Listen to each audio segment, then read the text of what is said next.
Pemerintah Kota Palembang menggelar pengukuhan JPT Pratama, peresmian CPNS, pengambilan sumpah janji PNS, dan pelantikan PPPK Formasi Tenaga Kesehatan berlangsung di halaman rumah dinas Wali Kota Palembang, Senin 10 Juli 2023. Saat menyampaikan kata sambutan, Wali Kota Palembang Haji Harnojoyo mengungkapkan, berdasarkan beberapa peraturan kepegawaian yang telah disampaikan oleh Kepala BPKSDM Kota Palembang.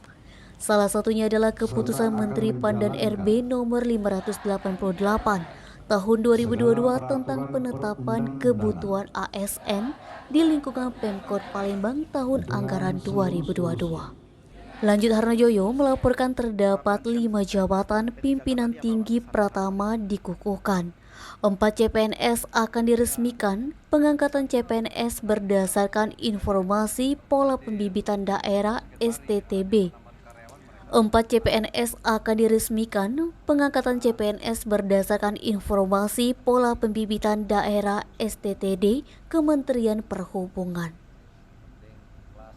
Ada 72 PNS mengambil sumpah janji PNS serta 155 PPPK dari tenaga kesehatan yang dilantik. Kendati demikian, Harnojoyo berharap kepada JPT Pratama, PNS, CPNS, dan PPPK yang baru dilantik dan punya semangat baru agar bekerja semaksimal mungkin. Terutama core value yang berakhlak, berorientasi kepada pelayanan, akuntabel, kompeten, harmonis, loyal, adaptif, dan kolaboratif. Selain itu, Harnojoyo berpesan laksana tugas sebaik-baiknya dan dengan kerjasama yang baik. Ia juga mengatakan kerjasama juga menjadi poin penting untuk mencapai tujuan yang baik. Rumah saja tidak akan terbangun kalau tidak tukang bekerja sama.